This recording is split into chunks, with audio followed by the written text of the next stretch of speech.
So ఒక సహోదరునిగా, ఆత్మీయ తండ్రిగా మీకు నేను ఇస్తున్న సలహా ఏంటంటే, ఆండ్రాయిడ్ మొబైల్స్ సాధ్యమైనంత వరకు వాడకండి. వాడిన అవసరాన్ని బట్టే వాడండి. ఓకే.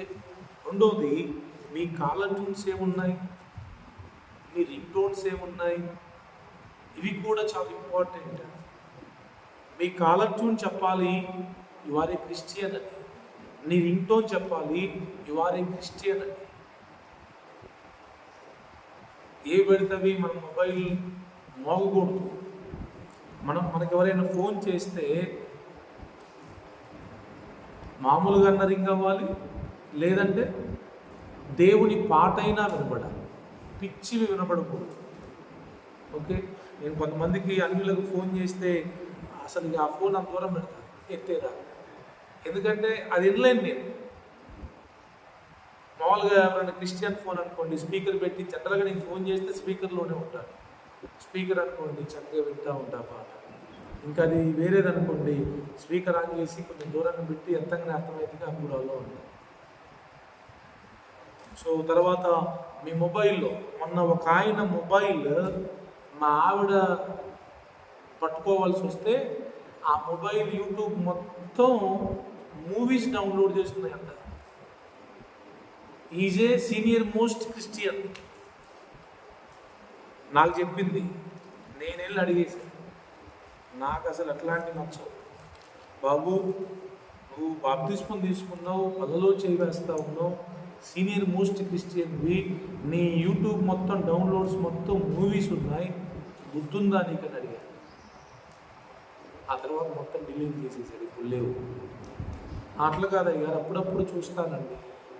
అప్పుడప్పుడు చూసేది ఏంటి, సినిమాలు, సీరియల్స్, ఎంటర్టైన్మెంట్ ప్రోగ్రామ్స్, ఇవి మనల్ని చాలా అపవిత్రపరుస్తున్నాయి. ఇంతటితో ఆగరు. ఇంకా చూడకూడని వాటిలో కూడా మనల్ని సైతాన్ నడిపిస్తుంది. పరిశుద్ధాత్మ నడిపింపు ఎట్లుంటుందో దురాత్మ నడిపింపు కూడా ఖచ్చితంగా ఉంటుంది. ఇవన్నీ అనుభవించిన వ్యక్తిగా చెప్తున్నాను, out of experience. So please first clean your mobiles. మీ మొబైల్స్ని పరిశుద్ధంగా ఉంచుకోండి. మీ పరిశుద్ధత ఎక్కడి నుంచి మొదలవ్వాలి? మీ మొబైల్ దగ్గర నుంచి మొదలవ్వాలి. మీ మొబైల్ పరిశుద్ధమైనదైతే నేను చెప్పగలను, మినిమం ఒక 30-40% మీరు పరిశుద్ధంగా ఉండగలరు, అంతే. ఓకే.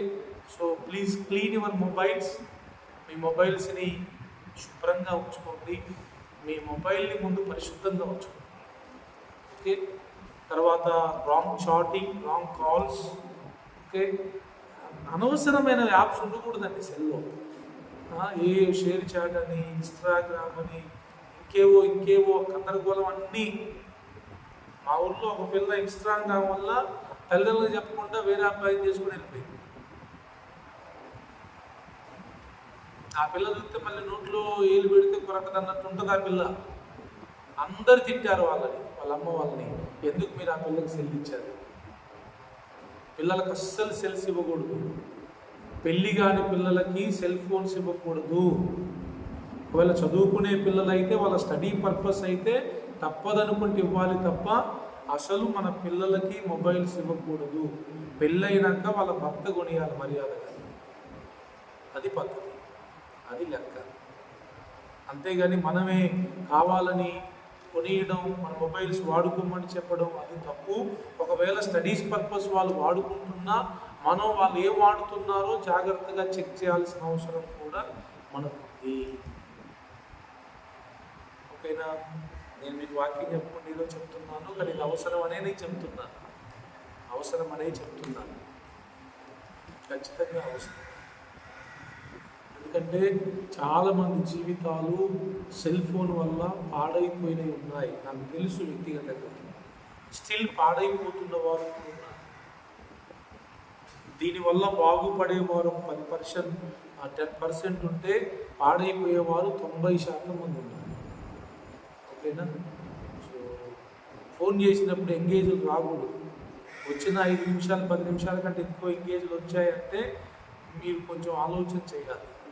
అవసరంలో అంత ఎక్కువసేపు ఎవరితోనైనా మాట్లాడాల్సిన అవసరం లేదు.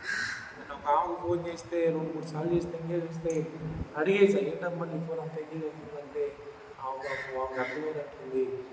మ్యారేజ్ అయిన ఆమె మీటింగ్కి ఇన్వైట్ చేద్దామని వేరే వాళ్ళు, ఏంటమ్మా అంత ఎంగేజ్ వస్తూ ఉందంటే, ఏం లేదు అయ్యారు, మా ఆయన ఊరెళ్ళారు, ట్రైనింగ్లో ఉన్నారు, పోలీస్ ట్రైనింగ్లో, ఆయన ఈ టైంలోనే ఫ్రీ ఉంటారు, అందుకే నేను మా ఆయనతో మాట్లాడుతున్నానని పాపం ఆమె యథార్థంగా ఒప్పుకుంది. సో ఇది మొబైల్స్ గురించిన వివరణ. సో దయచేసి ప్లీజ్ అంటే ప్లీజ్ అంతే, మీరు మొబైల్స్ని చాలా జాగ్రత్తగా వాడుకోండి. అసలు వాడకుండా ఉంటే మంచిది, వాడితే చాలా జాగ్రత్తగా మీకు అత్యవసరమైతేనే వాడుకోండి, అవసరం కోసం కూడా కాదు. అత్యవసరమైతేనే మొబైల్ వాడుకోండి. అందులో ఇక ఆన్లైన్ నెట్ అంటే వలాలి, మిమ్మల్ని అందులో ఒకసారి వల్లోకి వెళ్ళారనుకోండి, ఇక చేప వల్లో పడితే మళ్ళీ బయటకు వచ్చిందా, మరి నెట్ అంటే అదే. మరి మీరు ఒకసారి ఆన్లైన్ నెట్లో పడ్డారనుకోండి, బయటికి రాలేదు. నాకు అనుభవం ఉంది, ఒకసారి ఆన్లైన్లోకి వెళ్దామని 5 నిమిషాలు చూద్దామనుకొని గంట 2 గంటలు 3 గంటలు చూసిన రోజులు కూడా నా జీవితంలో ఉన్నాయి. నెట్కి అంత పవర్ ఉంటుంది. ఆ వలలోకి వెళ్ళిపోతే బయటికి అంత తొందరగా రాలేదు. ఈ మధ్యలో రీల్స్ ఎక్కువైపోతున్నాయి. 30 మినిట్స్ 1 మినిట్ రీల్స్ ఇక గంట 2 గంటలు కూడా అయిపోతున్నాయి. చూసి తిప్పి పైకని తిప్పి అయిపోయినా కొంతమంది నిద్రలో కూడా ఇట్టింటాం. సైతాన్ ప్లాన్ ఇదంతా. ఇంకా మీకు మొబైల్ ఉంటే Christian short films, AAG team వారి ఉన్నాయి, యూసీవీసీ వారి కూడా ఉన్నాయి. ఓకే, ఈ 2 తప్ప ఇంకా నాకు అంత మంచిగా అనిపించింది లేదు. వాటిని డౌన్లోడ్ చేసుకోండి, మీ ఫ్రీ టైంలో అవి చూడండి. ఇంకా మంచి దైవజనుల వాక్యాలు ఉన్నాయి. జఫన్య శాస్త్రయ్య గారి కానీ, సిద్దిపేట ప్రకాష్ అయ్య గారి కానీ, స్వామయ్య గారి కానీ, కొంతమంది దైవజనుల మెసేజ్లు ఉంటాయి. వాటిని డౌన్లోడ్ చేసుకొని పెట్టుకోండి. నెట్ అంతా వేస్ట్ చేయకూడదు కదా. ఆ నెట్ని ఏం చేయాలి, ఈ షార్ట్ ఫిలిమ్స్, ఈ మెసేజ్లు డౌన్లోడ్ చేసి పెట్టుకుంటే మీకు పని అంతా అయిపోయినాక ఫ్రీ టైం ఉంటుంది కదా. ముసలమ్మ ముచ్చట్లు చూడకుండా మళ్ళీ నెట్ ఆన్ చేసి నెట్లోకి వెళ్లకుండా ఆఫ్లైన్లోనే ఇవన్నీ ఉంటాయి. కాబట్టి మీరు డౌన్లోడ్ చేసుకుని చూసుకున్నారు అనుకోండి, మీకు ఏ బాగుంది. నాలాగా మీకు ఎవరు చెప్పడు, మీ క్షేమం కోసం చెప్తున్నా. నా మాట ఇంటే ఖచ్చితంగా బాగుపడతారు. ఎందుకంటే ఆ మార్గాల్లో గుండా ప్రయాణం చేసిన వ్యక్తి కనుక. నా మొబైల్ తీసుకోండి, దానికి పెద్ద లాకులు కూడా ఉండవు. మీరు ఏదన్నా ఓపెన్ చేసుకోవచ్చు, ఏదన్నా చూసుకోవచ్చు, అన్నీ చేసుకుంటూ ఉంటాయి. లేకపోతే మా అమ్మాయి ఉంది, నేను చెప్పిన మెసేజ్ ఉంది, అంతే. మన మొబైల్ ఒకరికి ఇవ్వడానికి భయపడాల్సిన అవసరం లేకుండా మన మొబైల్ ఉండాలి. అమ్మో నా మొబైల్ వీరికి ఇవ్వాలా అనే అంత భయం ఉంటే నువ్వు ఇంకా ఏదో తేడా పడుతుంది అవ్వాలని అంటుంది. రైటా?